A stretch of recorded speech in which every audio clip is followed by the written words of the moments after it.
देश भर में आजादी का महोत्सव हर्षोल्लास के साथ मनाया जा रहा है। हिमाचल प्रदेश में भी अमृत महोत्सव के मौके पर कार्यक्रम का आयोजन किया जा रहा है। इसी कड़ी में आज हिमाचल प्रदेश विश्वविद्यालय के जनजातीय अध्ययन केंद्र की ओर से कार्यक्रम का आयोजन किया गया। इस कार्यक्रम ने हिमाचल प्रदेश के मुख्यमंत्री जयराम ठाकुर ने बतौर मुख्य अतिथि शिरकत की। मुख्यमंत्री जयराम ठाकुर ने अपने संबोधन के दौरान जनजातीय क्षेत्र से जुड़े स्वतंत्रता सेनानियों के योगदान को याद किया।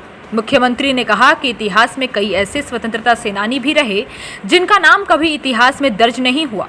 मुख्यमंत्री ने कहा कि हम आसान रास्तों पर ही चलें, मुश्किल रास्तों पर चलने की किसी ने जहमत नहीं उठाई। मुख्यमंत्री जयराम ठाकुर ने कहा कि पत्रकारों की ओर से पूछे गए छात्र संघ चुनाव बहाल करने की मांग को लेकर भी जवाब दिया।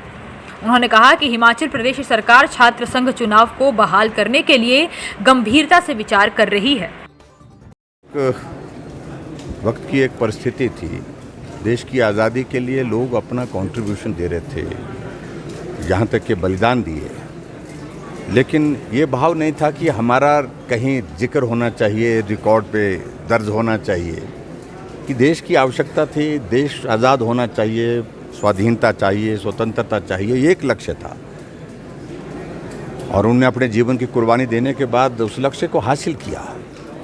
और ख़ास तौर से जो ऐसे लोग थे जो लोगों से मिलते भी कम थे, यानी कि भीड़ में कम होते थे, लेकिन उसके बावजूद दूर दराज के इलाके में, ट्राइबल के इलाके में भी अपना योगदान स्वतंत्रता के लिए दे रहे थे। तो आज इस कार्यक्रम के माध्यम से जिस प्रकार से आदरणीय प्रधानमंत्री जी ने अमृत महोत्सव के पूरे देश भर में कार्यक्रमों की एक श्रृंखला बनाई है, उसमें इसको भी जोड़ा है कि जो हमारे ट्राइबल के इलाके में भी स्वतंत्रता के उस आंदोलन में जो योगदान देने वाले लोग थे, जिनके बारे में देश दुनिया को बहुत कम जानकारी है, वो जानकारी कैसे और ज़्यादा बेहतर ढंग से हम निकाल सकें ताकि हम उनको भी स्मरण कर सकें, उनको योगदान को भी हम स्मरण कर सकें जिन्होंने उस हालात में भी देश की आज़ादी के लिए काम किया है।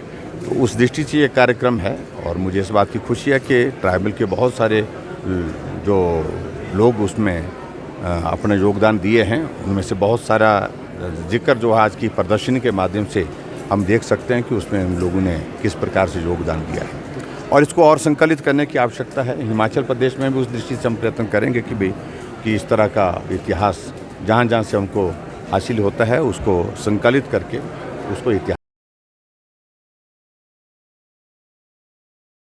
कुछ बातें, ये बात ठीक है, कुछ बातें इतिहास में ऐसी रह गई हैं जहाँ तक हमको पहुँचना चाहिए था। मैंने कहा ना कि हम उस रास्ते पर चलते रहे, जहाँ चलना सरल था, लेकिन कुछ रास्ते ऐसे भी थे कि जो जहाँ चलना कठिन था, उन रास्तों के बारे में भी जानकारी हमको रखनी चाहिए। हिमाचल प्लस न्यूज़ के लिए शिमला से पुष्पेंद्र चौधरी की रिपोर्ट।